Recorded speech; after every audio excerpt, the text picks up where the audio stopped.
Amados irmãos, a paz do Senhor Jesus, seja bem-vindo para mais uma videoaula promovida pelo CAPED, Departamento de Ensino da Assembleia de Deus, Ministério de Santo André.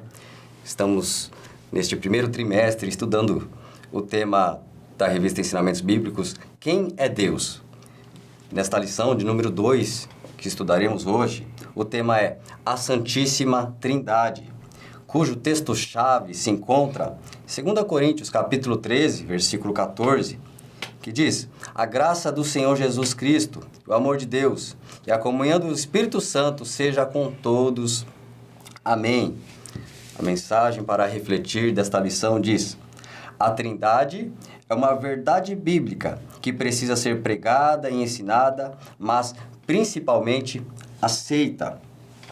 A leitura bíblica se encontra em Mateus, capítulo 28, versículos 16 até o 20, que diz: e os 11 discípulos partiram para a Galileia, para o monte que Jesus lhes tinha designado.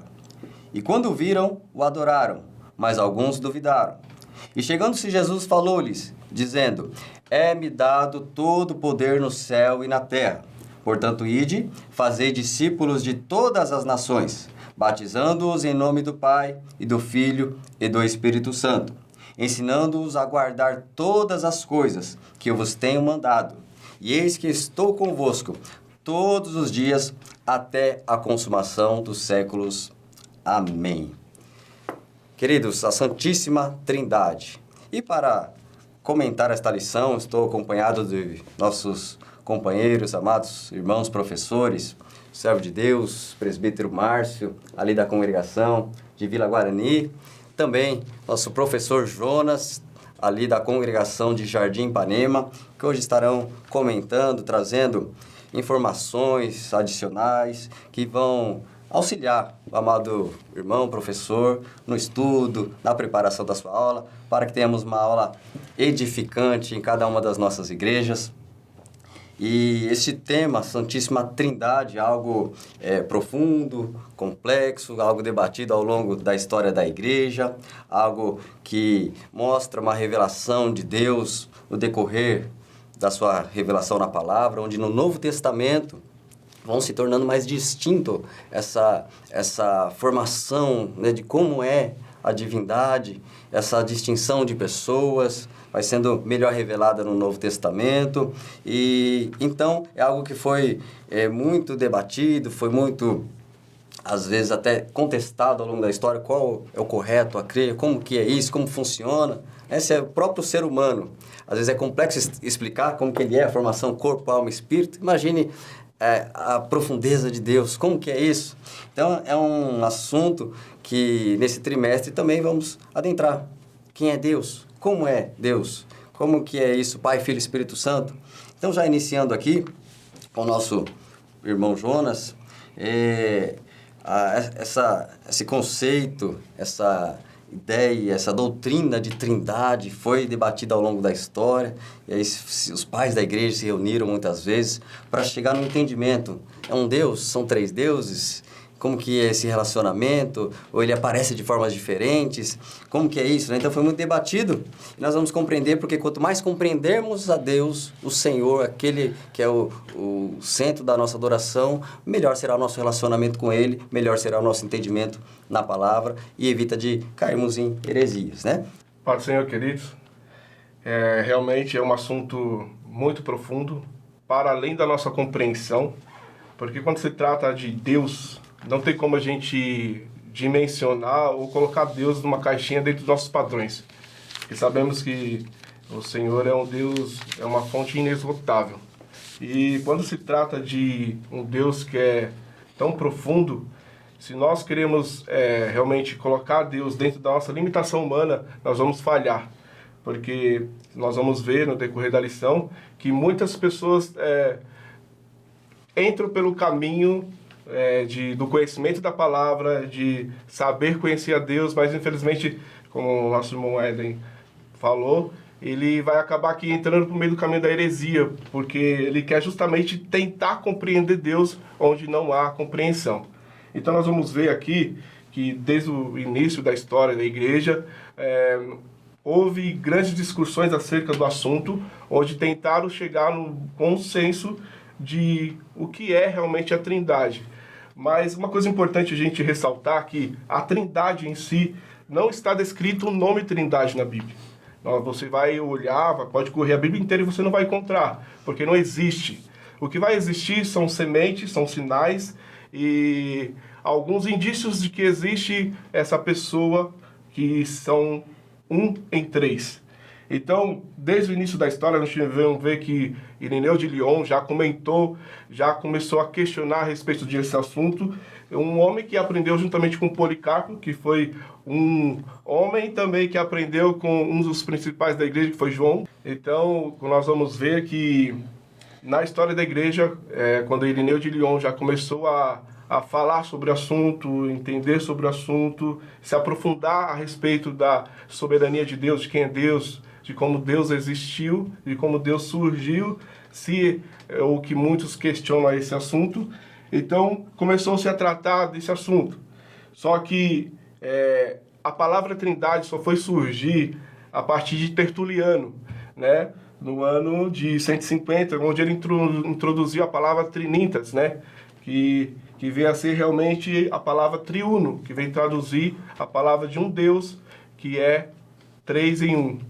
Então, segundo Tertuliano, ele começou agora a introduzir essa palavra, mas por outro lado, alguns começaram a questionar esse assunto. E houve-se um concílio de Nicéia, onde em 325 foi levantado realmente a questão, onde foi pautada acerca da triunidade de Deus, onde foi questionado por muitos bispos do tempo e da época. Então, no ano de 325, foi feito o primeiro evento promovido pela igreja para justamente discutir esse assunto e foi um dos principais objetivos lançados naquele momento, que na época era justamente o imperador Constantino que estava no comando da ação do momento.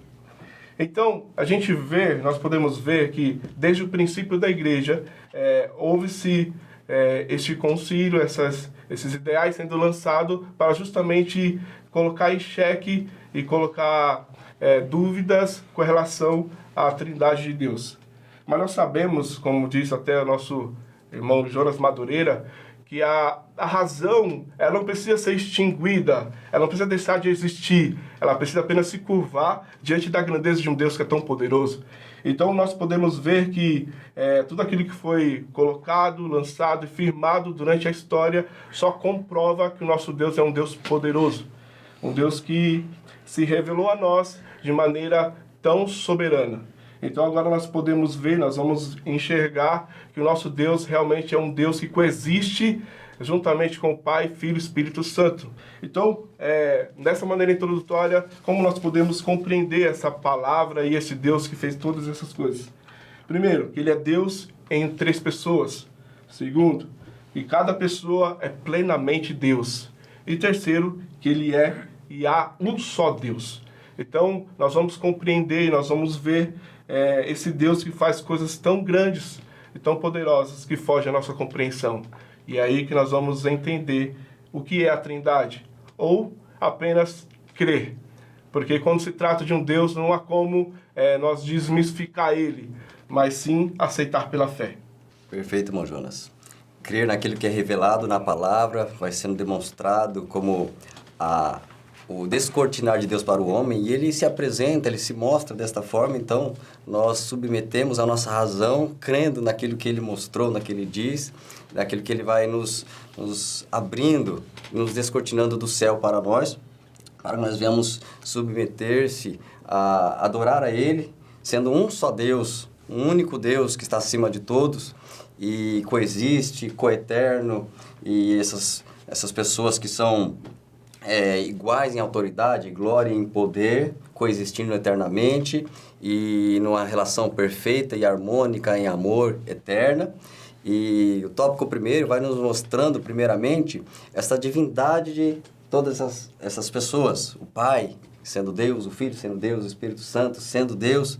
A gente precisa ter esta convicção de que não tem um que é menor que o outro. Não tem um filho que... Não, ele é só o filho do Deus. Quem está acima é Deus e ele que é o filho aqui embaixo não é Deus. Não, peraí. Né? A Bíblia vai nos mostrar claramente a divindade de cada um. E é isso que nós vamos adentrar nesse tópico primeiro, através do nosso irmão Márcio, a divindade das três pessoas, o Pai, a divindade do Filho, a divindade do Espírito Santo. Amém, amém. A paz do Senhor Jesus a todos os professores. Para nós é uma alegria estar aqui, né, participando desse trabalho tão maravilhoso.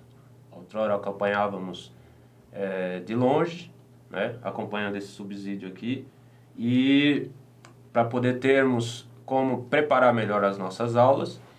E hoje eu estou muito feliz por estar aqui. Obrigado, pastor Éden, pelo convite, né? E é um tema que retrata muito da nossa fé cristã, né? É um tema que nos traz a realidade de como nós devemos viver e crer a nossa fé e vivê-la dia após dia. Conhecendo Deus, sabendo quem é Deus, né?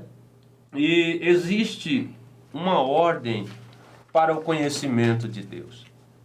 Existe uma ordem. Qual é essa ordem? Primeiro vem o ato de fé.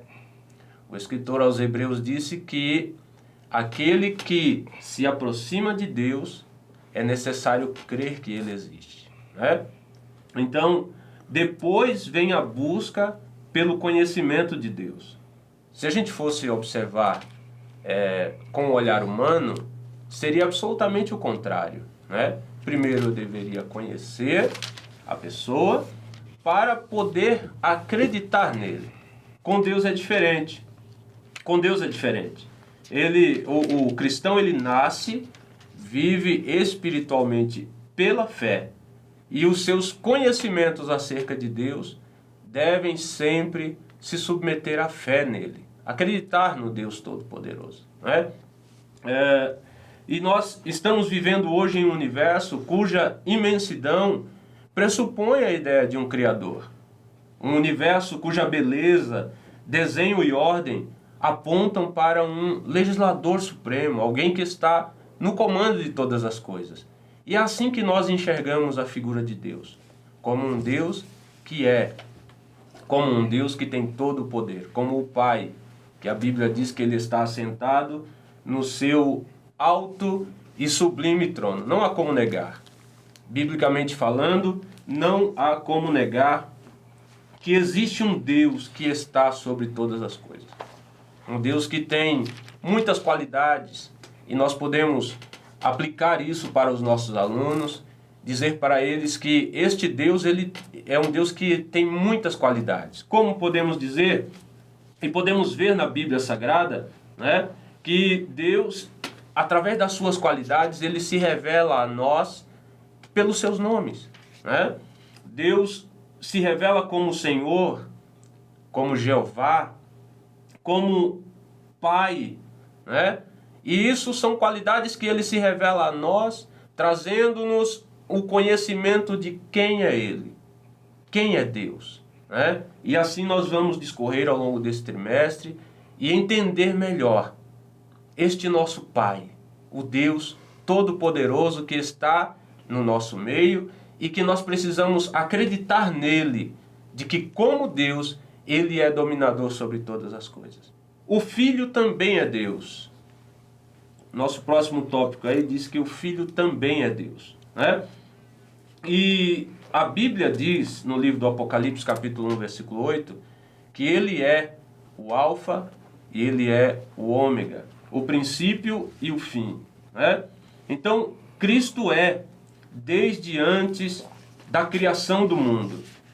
Quando ele dizendo no Evangelho de João, capítulo 17, versículo 5, e agora glorifica-me, ó Pai, contigo mesmo, com a glória que eu tive junto a ti, antes que houvesse mundo.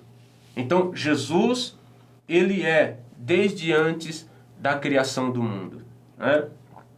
Confirmando a eternidade da sua existência e a sua igualdade com o Pai, falado já a Moisés em Êxodo 3,14 e revelado como o eu sou o que sou, Jesus disse, em João 5, 8 e 58. Em verdade vos digo, antes que Abraão existisse, eu sou. Então, Cristo, ele é igual ao Pai. Não há distinção, não há diferença de um para o outro, né?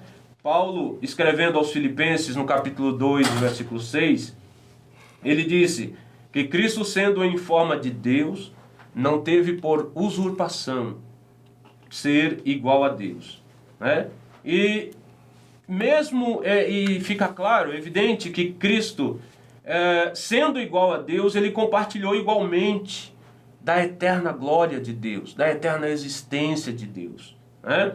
E hoje nós estamos vivendo dias que existem pessoas que tentam negar esta soberania de Cristo, negar que Ele é uma das pessoas da Trindade, que Ele é Deus, e isto nós não encontramos base bíblica para sustentar este argumento, né? Justamente o contrário, o que a Bíblia nos diz é que Jesus, semelhantemente ao Pai, Ele é Deus, né?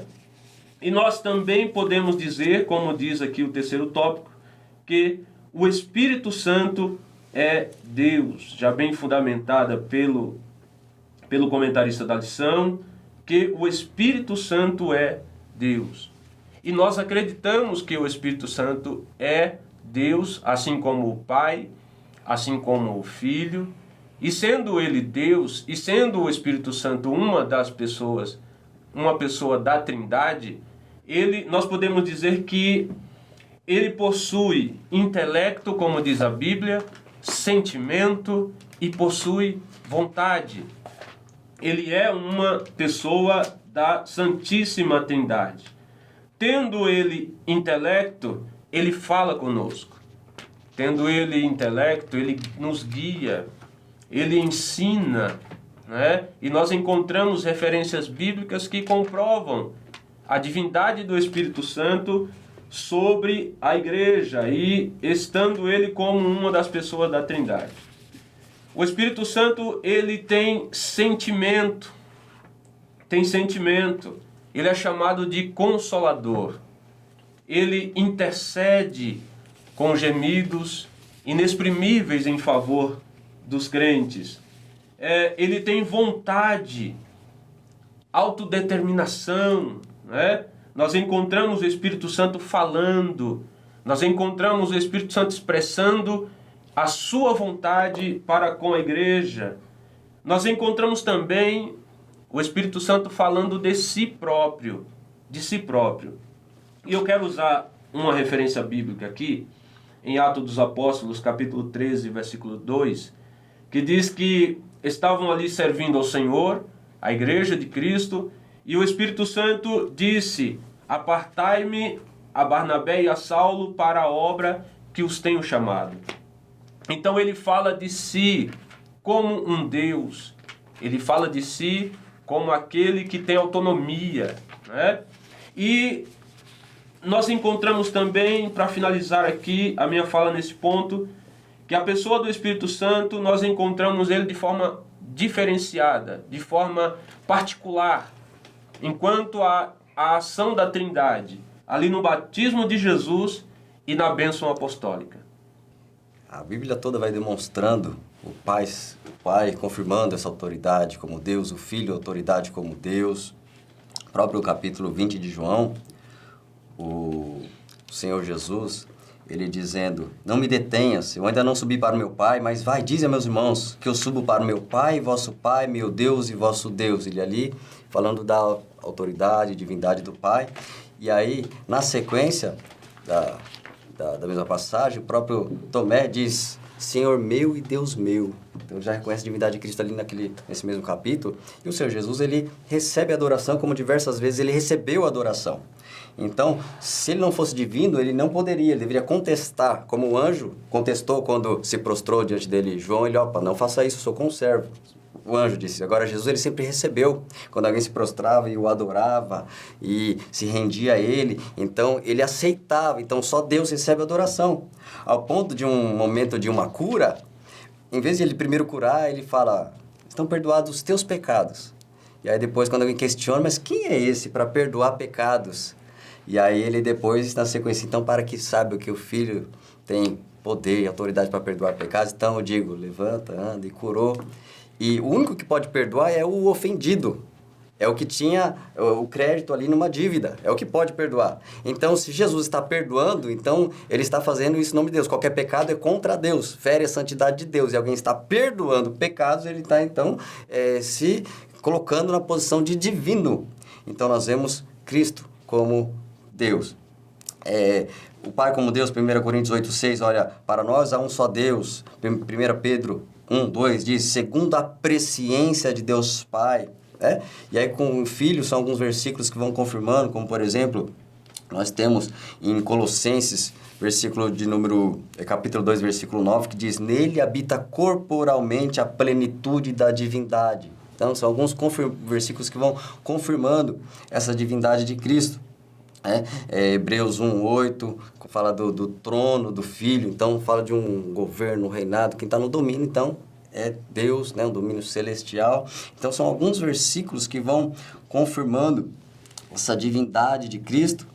E também, nós vemos em 1 João capítulo 5, versículo 20, que diz, estamos no verdadeiro, em seu Filho, Jesus Cristo. Este é o verdadeiro Deus e a vida eterna. Então, são alguns versículos que vão sendo essa confirmação da divindade, porque o mais contestado ao longo da história é o Filho. Não, é uma pessoa, ele é um profeta, ele é apenas alguém enviado, e não é divino, e colocam uma classificação inferior, sendo que a palavra de Deus vai robustecendo essa doutrina de que é Deus, a pessoa de Jesus. E a pessoa do Espírito Santo, podemos confirmar essa divindade. O presbítero Márcio citou, ele tomando decisões na igreja, ele falando, ele sentindo. A gente vê ele nas operações, distribuição de operações na igreja.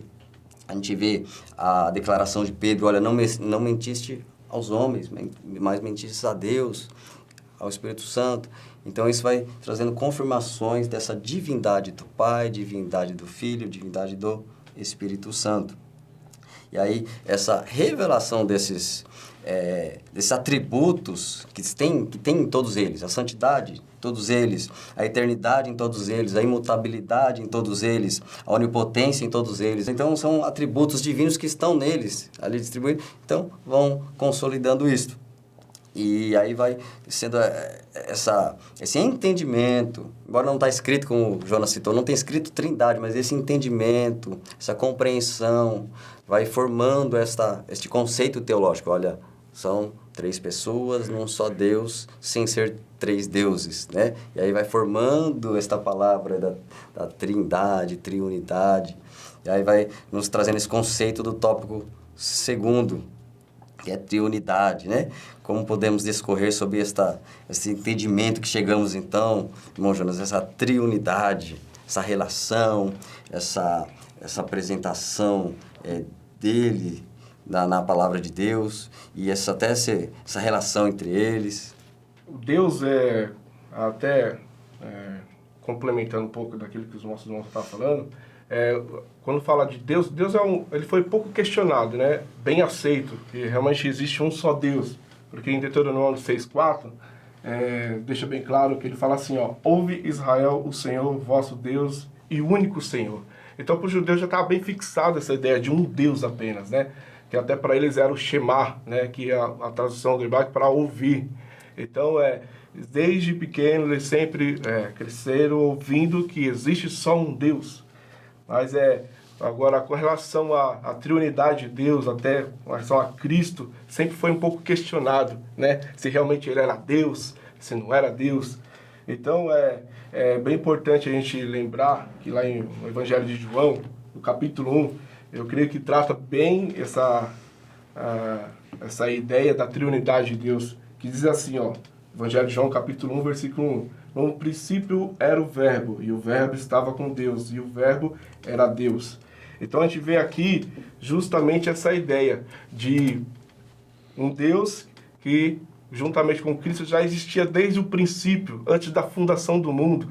Então, não tem como negar plenitude dessa triunidade, né? De um Deus que coexiste dentro de três. Então, alguns livros, como Gênesis 1:26, que ali afirma, façamos o homem a nossa imagem e semelhança, ali também mostra a existência realmente de um Deus trino, como também Isaías 6:8, que fala, quem há de ir por nós. Você vê que, mesmo no Antigo Testamento, onde não era algo muito claro, muito nítido, você via claramente sinais e sementes de um Deus trino, né? Então, se você vê também lá em Gênesis 3:22, também fala a respeito disso, de um Deus que realmente é um Deus triuno.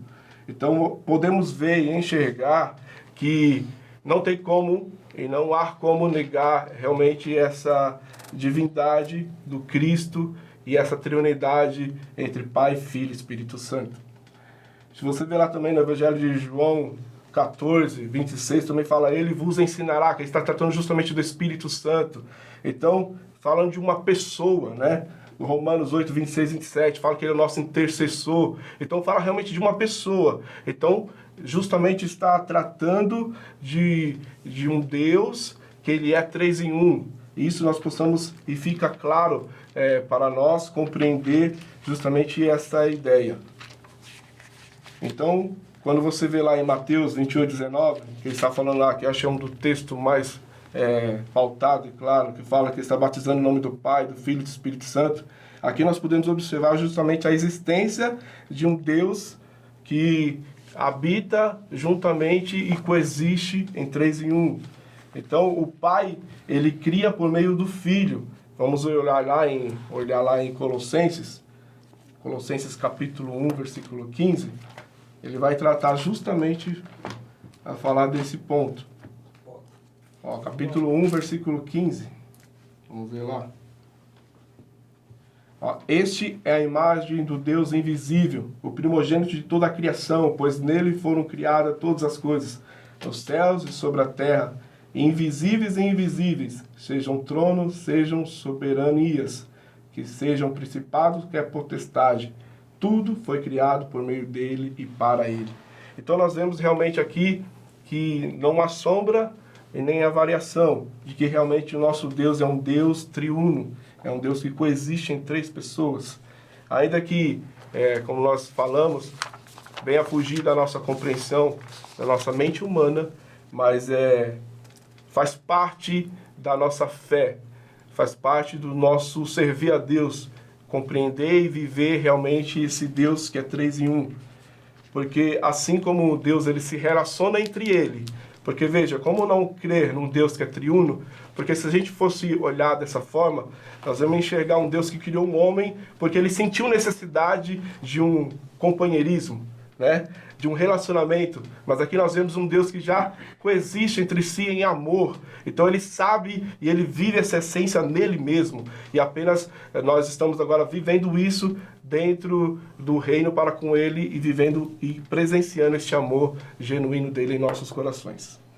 A gente vê a presença da Trindade, né? Algumas passagens, principalmente quando a voz do céu vem e diz, este é meu filho amado, em quem me comprazo.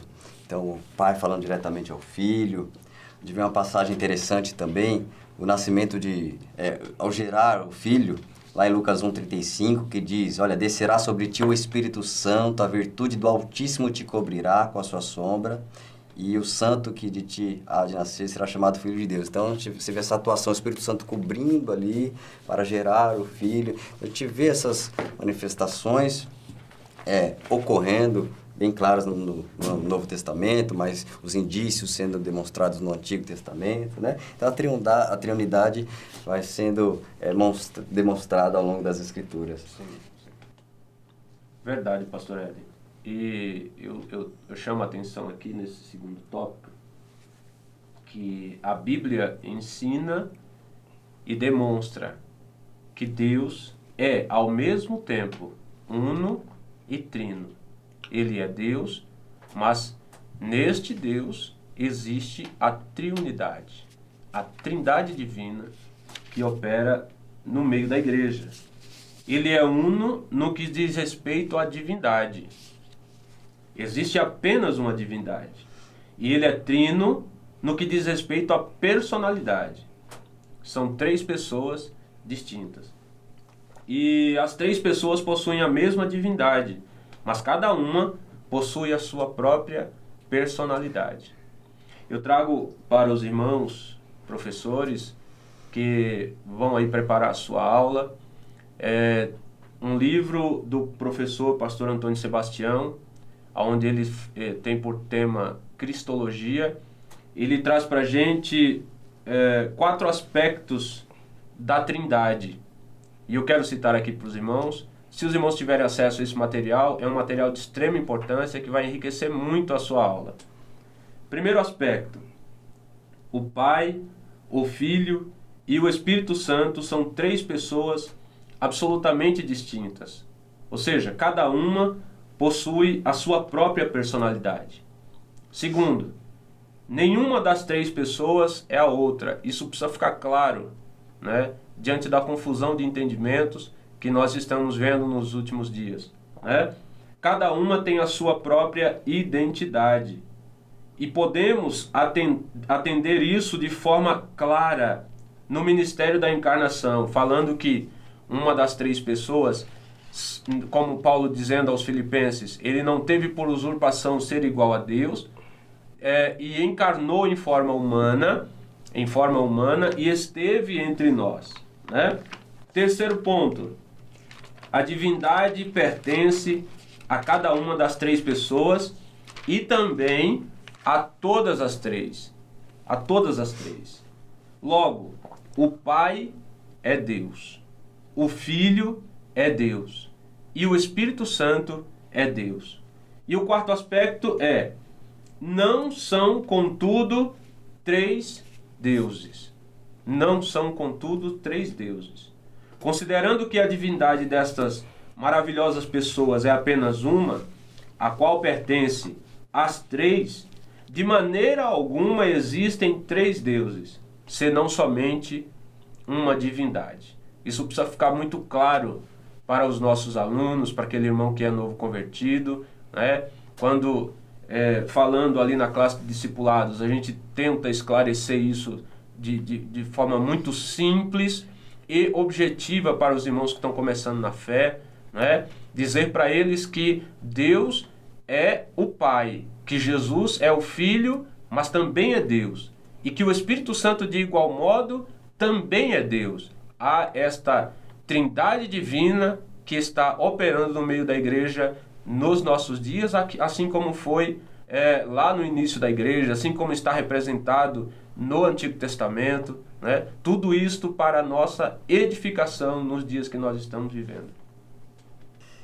Queridos, e nós podemos enxergar em Gênesis também vários momentos onde essa revelação vai aparecendo, vai surgindo para nós que amamos o estudo da palavra de Deus.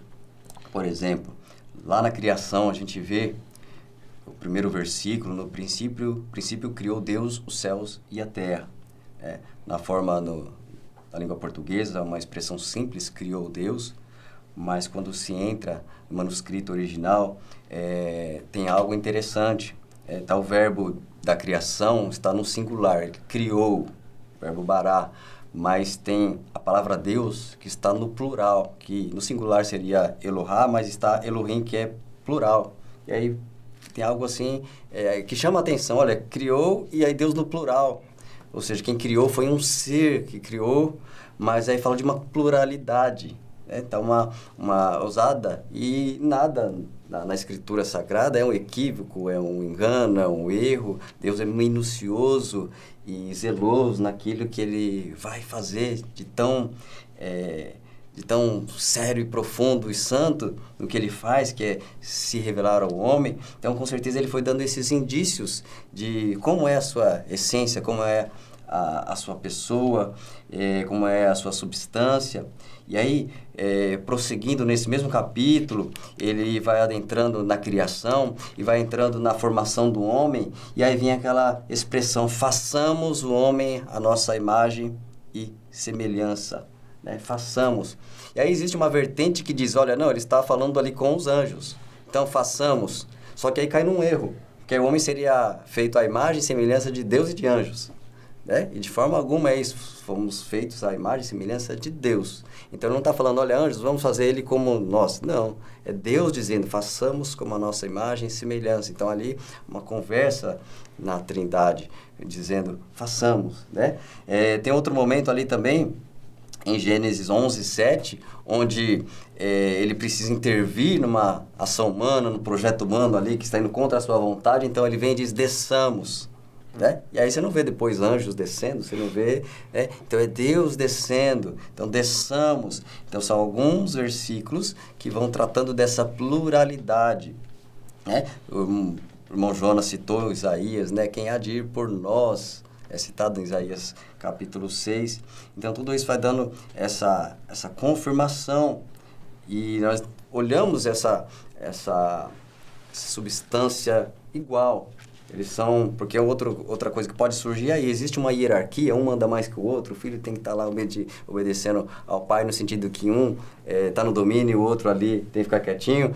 Não, não existe essa hierarquia, existe apenas essa diferenciação no plano da redenção humana, onde sim, houve aquele que foi enviado, ele está submisso a uma missão. E aí essa diferença, os dois, pai e filho, depois enviando o Espírito. Então, no plano da redenção humana, existe essa distinção de atuação. Tá? Eu acho interessante também, comentário feito pelo mestre Antônio Gilberto, onde ele cita na sua Bíblia, a Bíblia da CPAD, Bíblia com comentário de Antônio Gilberto, onde ele entra nesse ponto da Trindade, onde ele diz... o Deus unitrino, ao mesmo tempo, é uma das doutrinas que transcendem a razão humana, mas que aceitamos pela fé. Ele diz, a unidade composta do homem encerra fatos inexplicáveis para sábios, cientistas, teólogos, quanto mais a triunidade de Deus, Pai, Filho e Espírito Santo. Contudo, em resumo, podemos afirmar que o Pai é a plenitude da divindade invisível, que o Filho é a plenitude da divindade manifesta e que o Espírito Santo é a plenitude da divindade agindo na criatura. Todas as três divinas pessoas são coeternas, iguais entre si, mas distintas em suas operações concernentes à criação. E na criação, por exemplo, a gente vê essa operação onde Deus está criando. E aí pode ter, às vezes, as diferenças nas operações, como nós podemos enxergar na criação. O Pai criou tudo planejando, o Filho criou tudo executando, e o Espírito Santo criou tudo dando vida e pondo em ordem. Então, a citação do Dr. Gilberto, ele também vai citando até na obra da Redenção também, quando ele cita: o Pai planejou a salvação, o Filho consumou a salvação na cruz, e o Espírito Santo realiza a salvação na vida das pessoas. Então, essa operação que é diferente, mas é Deus em conjunto. Para não ter aquela ideia também de que, de repente, lá na criação era o Pai, sozinho. Não, na salvação agora é o Filho, sozinho. E agora quem age na igreja hoje é o Espírito Santo sozinho. E começa a separar as coisas, coloca assim, um lá no tempo passado, um num determinado tempo X e o outro no tempo presente. Agora como se tivesse um trabalhando e os outros dois de férias descansando. Né? Não, estão os três na criação, os três na redenção, e os três hoje na ação da igreja que o representa, neste anúncio antes do arrebatamento, anunciando a vinda do seu reino. Então a gente vê esses comentários adicionais aqui, interessantes, que vão nos abrindo o entendimento, porque é uma doutrina complexa, mas nós vamos compreendendo, porque conhecer a doutrina não envolve salvação de alma. Olha, eu conheço detalhadamente a Trindade melhor, agora eu sou salvo. Não, salvação é crer em Jesus. Né? Então não envolve salvação. Porém, existe um perigo, algum erro. Eu não crer numa dessas pessoas como divindade, como Deus, eu não creio em Jesus como Deus, por exemplo, e aí realmente implica uma série e grave consequência de não crer no Filho de Deus, o Salvador. Então, é bom conhecer, é saudável conhecer, é necessário quanto mais entendermos a pessoa do nosso Deus, é melhor. Então, para não cair em erros, o tópico terceiro vai entrando aqui em interpretações equivocadas da Trindade.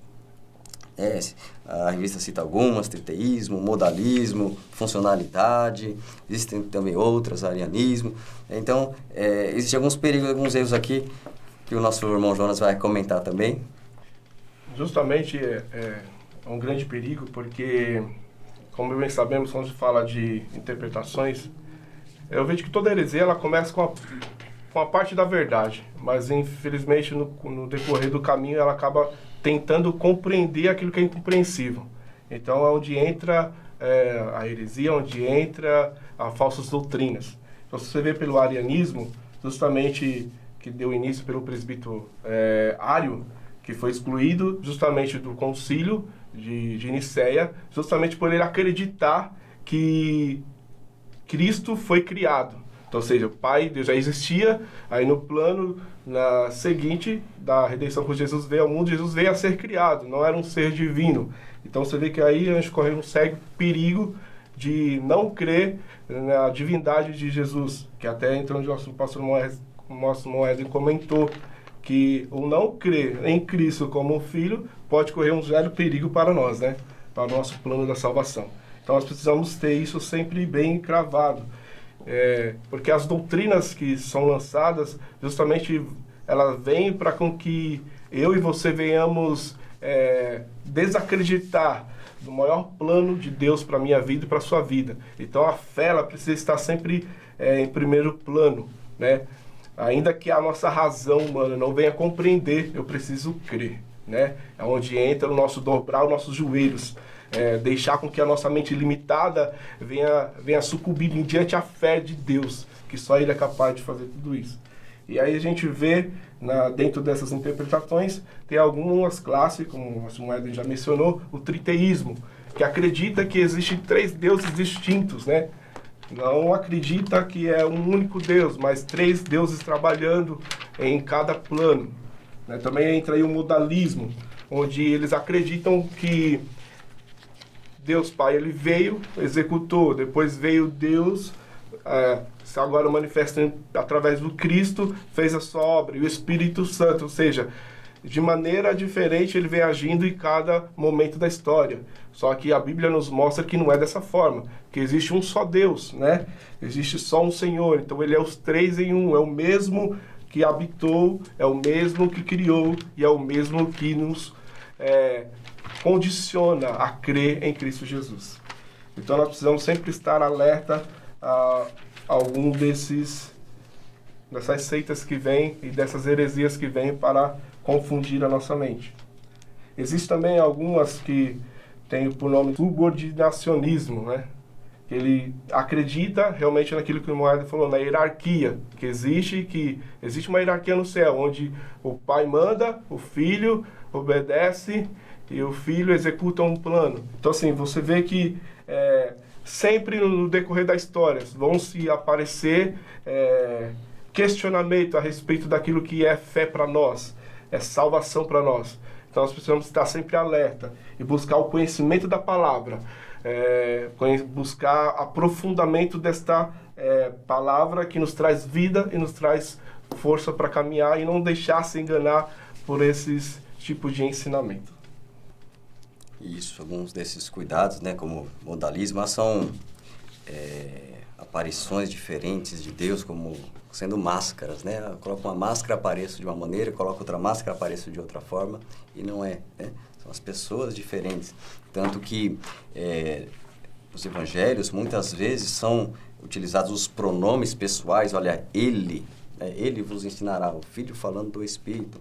Ele está dizendo, eu vou para o Pai, está dizendo, então vai aquela distinção clara, dizendo de alguém, relacionamento, como Jesus diz, olha, ele tem me amado desde o princípio, ele vai falando dessa relação de amor entre ele e o Pai.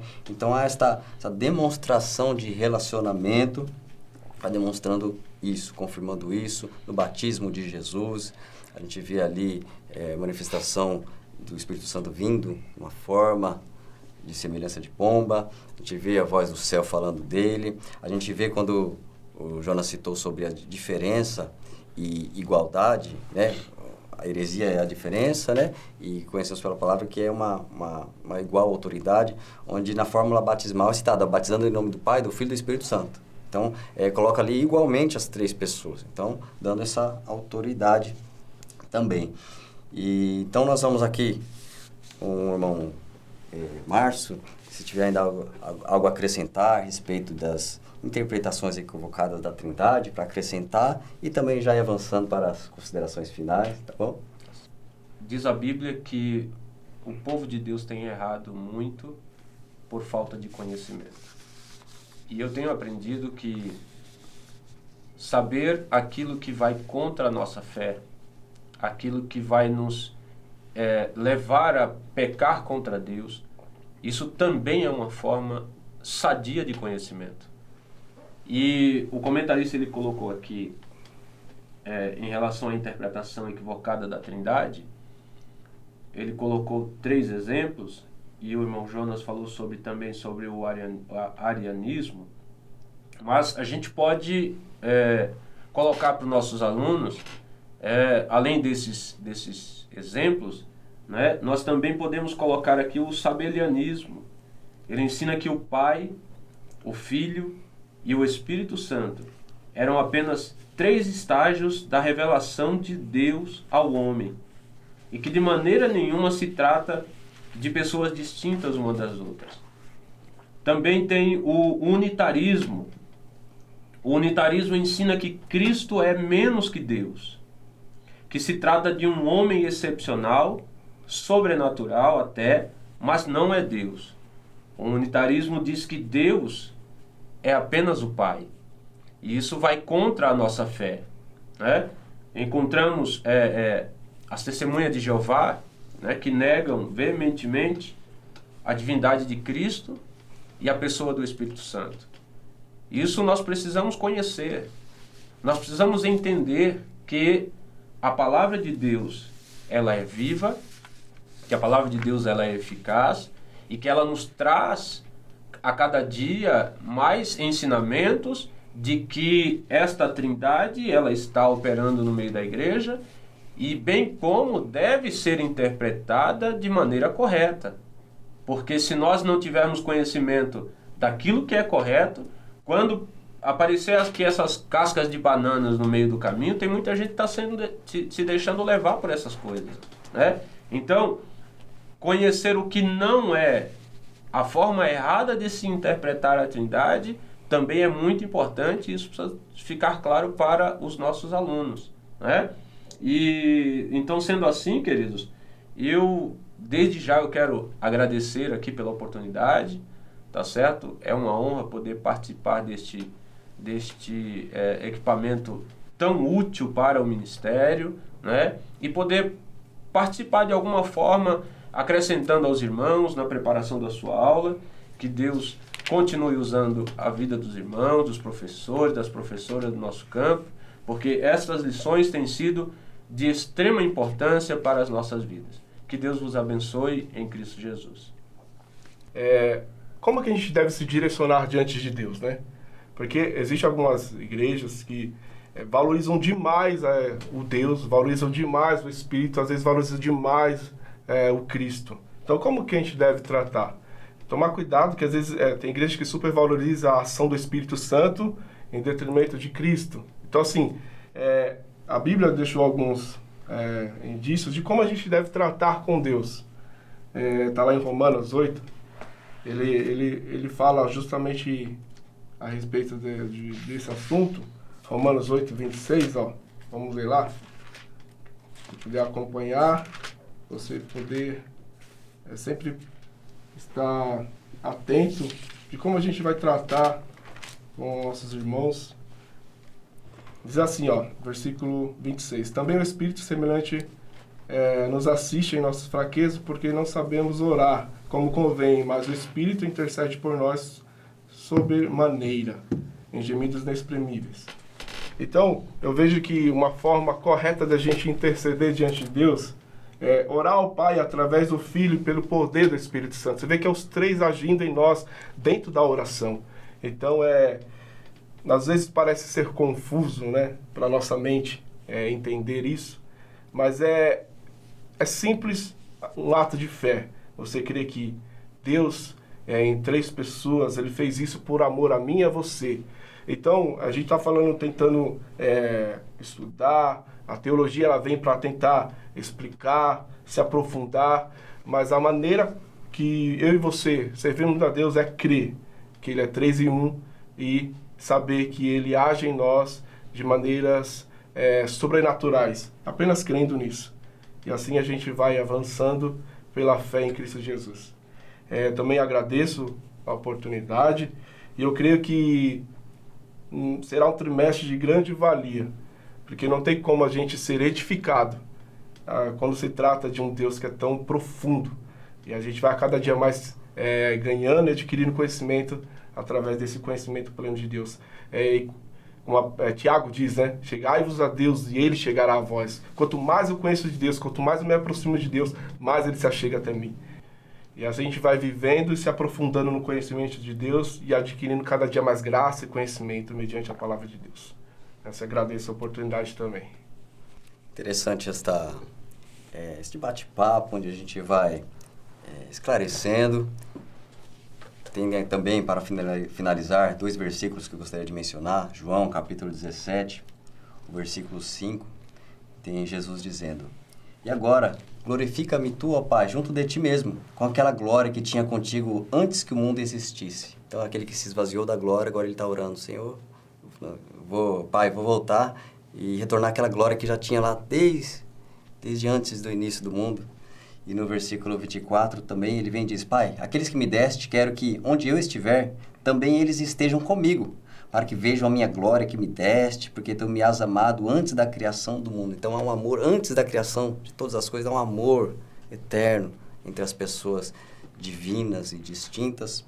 E a gente então pode confirmar isso, que nós entendemos até certo limite aquilo que não conseguimos aprofundar de como é, porque Deus é tão ilimitado, transcendente e sublime, acima de tudo. Aquilo que chega no limite do entendimento, nós aceitamos pela fé e cremos. E continuamos adorando e servindo a Deus, adorando e servindo o Pai, o Filho, o Espírito Santo. E que você tenha uma aula abençoada, uma aula esclarecedora com seus alunos. Quero desde já agradecer a cooperação dos amados irmãos, presbítero Márcio, também professor Jonas, que estiveram cooperando com esta aula, e que você acompanhe esse trimestre deste tema, Quem é Deus?